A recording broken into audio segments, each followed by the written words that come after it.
Hello everyone, I am Pied Piper, and as the title says, I read a book.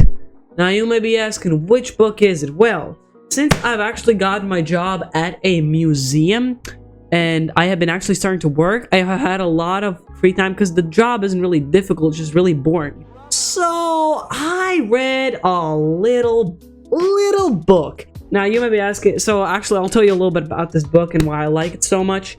But I felt the need to make this video because I don't read books. I'm not a book guy. I wanted to get into books reading, but since school ruined books for me, it's kind of hard for me to get into. But this may seem really impressive. Wow, you read all of this. This is in 4 languages. Most of the book is by other languages.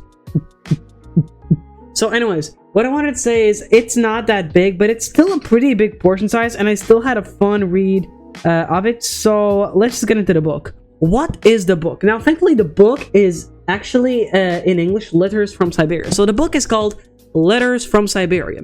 What's Siberia? Well, remember when... So basically, this book is about the Latvian folk who got deported to Siberia, and basically, this is their this is the things that they send to each other. And most of the book is actually that. It's just like papers and how they send to each other. Now, the way they did it was pretty unique. They didn't do it through paper. They did it through like birch-like skin.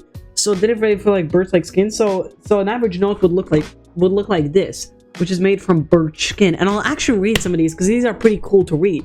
But let's just get into it. So the book starts, and there's a pretty big section explaining like the lore on deportation and how that it really happens. So let me just find it quickly. Let me actually find the English part. So there's a lot of like the lore. So there's like the winter of 1942. There's secret messages from Vyatlag and a lot of that, the resistance movements and eternal hunger. So all of these are like basically in English, and I can actually read them. Just let me like read them. Felix Klaus' wife Emilia, and his daughters Zidra and Rasma were sent to a village of Mazarduche, I don't know how to fucking pronounce that, in Krasnovarsk Oblast, while her sister Via tells her show. So it's basically a book about how it was in like Siberia, and it was cruel. I always knew how it was for like the men, but for women it was like also hard. It was kind of hard to imagine like a woman with a child and you being separated from your father, and basically you now have to raise. And by the way, so to leave in the lore, so I'm just gonna explain this how I understood. So basically how it whole happened was, basically they got sent, they just said go pack your bags, we're going. So they got sent on a train where the trains were not fast then, so it took multiple days for them to like ride, and the only like way to piss or shit was through a hole in the middle while you were sitting with so many people, and the shame was so big a lot of people didn't. So you know what happened then. And basically when they got there, they were separated. So at the start they were separated from men to women with children, and then when they got there, they got sent to multiple places. So there was like Vorkutka, Tomsk, Yavslavnov Oblast, I think it's Trans-Amur, I think was something like that, Oblast. A lot of Siberian places, and this is the life that was there. And there's a lot of fascinating things that I found, like they got paid for given food. So basically so the amount of work that they did was the food they got in like grams, if I remember. Like I'm gonna give you like a quick example so y'all can understand me. Okay, I think I found like a part, so I'll try to read it for you. In the latter day of March 26, okay, I'll try doing my best reading out loud. Hello everyone, welcome to the Piper Reads a Book. In a letter dated March 26, 1945, Rasma told her godmother that the wages were paid in foodstuff. Each worker got 300 grams of potatoes, 20 grams of grits, 100 grams of pickled wild garlic, 14 grams of butter, and 16 grams of meat a day, provided that was available. Each worker also got 500 grams of bread. Those who exceeded work norms could get 700 grams of bread and 500 grams of potato. Rasma's mother and her family did all kinds of, I think it says works, did all kind of work, fired up the village sauna on Saturdays, made shoes of birch tree. When Rasma wrote her letter, was the cook for all 89 forestry workers in the village of Mezduche. This made her life easier. So basically, this was this taught me a lot about how Siberia worked in general and how all of the deportations happened. So basically, Okay, let's imagine. Imagine if you got sent to Minecraft Survival, but it's Siberia. It's really cold. You have like the cold mod applied, and so many people died from like sicknesses because this one doesn't. Remember, this all happened while Schmittler was taking his W's, and when he got close to Moscow, Stalin said, "No, no, no, get back," and then he sent him back. You know. But this was the whole time while it was happening, so there was not a lot of things. They were focused on the people who were in the army, so a lot of people suffered, which is really sad, you know. But to get the basic story, and also they had to build the houses of their own, which is pretty cool. That's not cool. So to get you basically to the cool part, I think, of this book is the random letters that show you a picture of those letters and what they have written in them. So I'll read you some of them. So I'll pull them random. I'll show you some, and okay. Let's do a read time of Pied Piper. So a Piper in the edit, zoom in if you can see this. Wait, I don't know if you can see this, bro. Anyways, so a Putnich. So this was written to someone, and this got sent to someone in a birch, like a birch skin. And usually these maybe either didn't arrived very late, so they were numbered, and of course it had to go for checks. So this one, it doesn't say who got sent, but this one reads like this: A Putnich, too alone, we stand sparkling, streams of golden pollen. It seems the world is frozen, in place that time has stopped.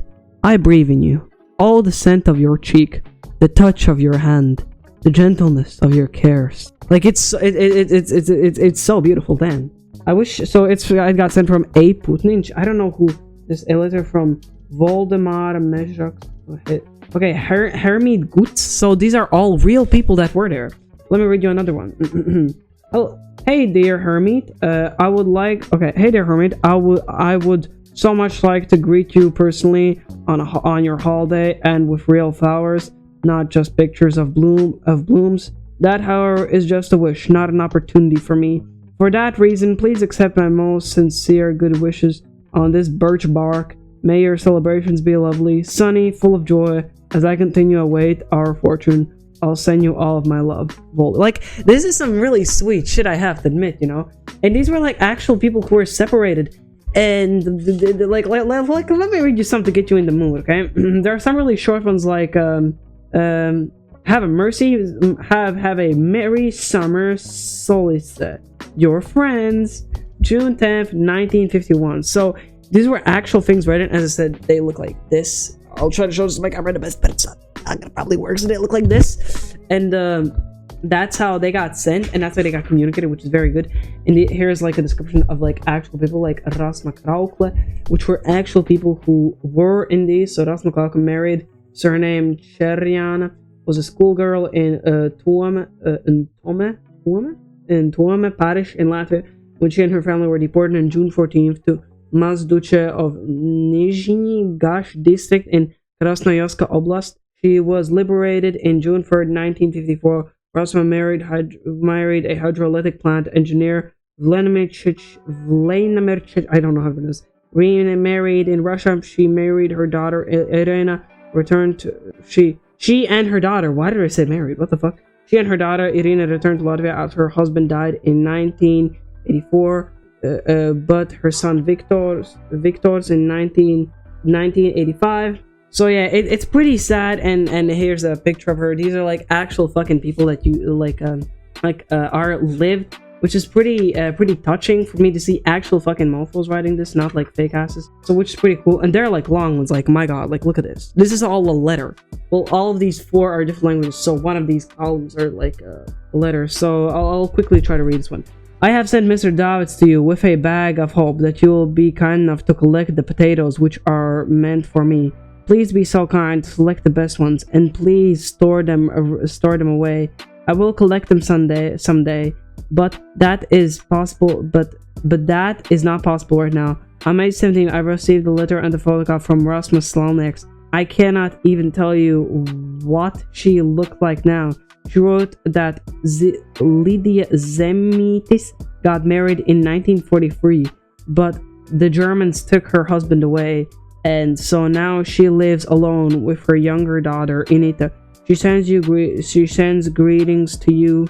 I'm so only sorry that I do not know Lydia's surname, and so it is not possible to write her. You can write to Rasma S because she very very much wants to learn about your life. Here is her address, and then it's address, and then it's so please be kind to collect Planteros. I will help you in some way when it becomes possible.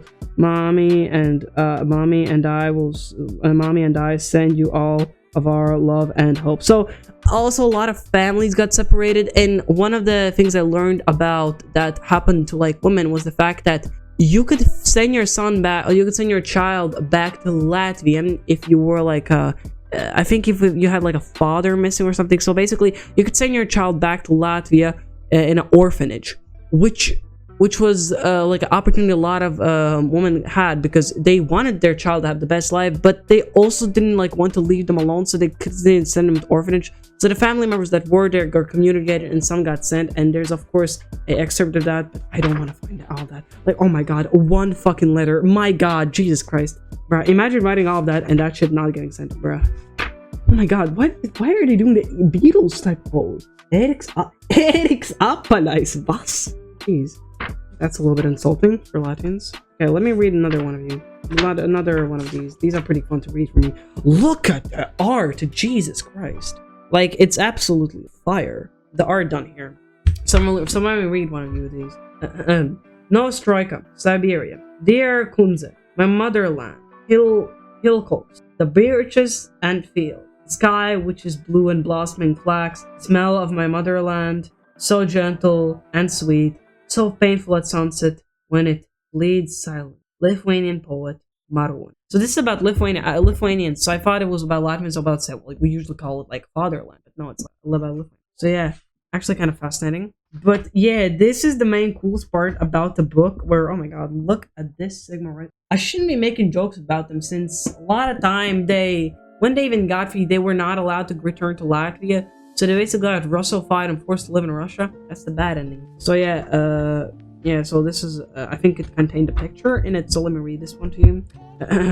Lake Sparkler to Zumamunds, perhaps a grove of miring bird, will wave a braid of memory. Old birch tree, lend me some bark. When you wave from Daugava, my heart always be armored. We must know the best words, the best. We must never forget them. We will accumulate the sparkling lake, even from tears of bitterness. My eyelashes sometimes help. Last night before May 1965, Alexander Spellet in Zilbund. So these were a lot like beautiful poems, and it's called a Burke Barch. I found that out. I thought it was like called Skin and I guess not. I guess you don't pull off. But yeah, this is a really fascinating book. I love reading it. It's really interesting, and I got given it, and because currently they're giving it like for me to read. But at the end of my work in the month, I will actually have an official copy, which I will probably put up on my top shelf. You can see it. But these are some very sweet letters, and I just wanted to talk about this because this is like pretty cool for me too. Because I don't read books. I wanted to read books, but because of school making sometimes book reading mandatory, it ruined the fun for me. And yeah.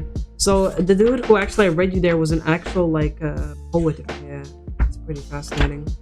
I could actually read you another part. Sure, and I mean, let's go. Writing to Survive. This a seldom found source of history which was produced at Vigata Center Camp in the Kirov Oblast between 1942 and 1944. All of the letters are original. They were written in Russian with chemical pencil on the material that was available at the Birch Park. This was the reason of censorship.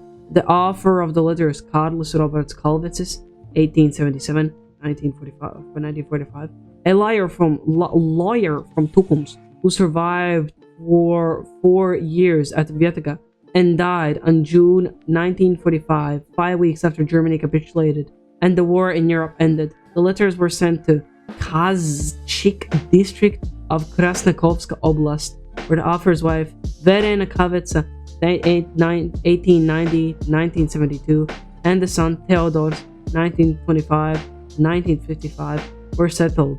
Of several dozen letters that were written by Kaulitis, only 4 reached the intended address. Zigmars Guntis, wealthy timber salesman. He only owned a 5-story building near Old Church of Saint Gratitude in the center of Riga. The building of company nationalized by the Soviet regime. With wife Olga, 1900s, 1985, and her son Isaac's 1927, 2008, were shipped off to Siberia, June 1941, as socially dangerous individuals. Guntis was a few amongst those men who were deported in 1941 to survive. He was liberated in 1945, albeit with no personal rights of freedom.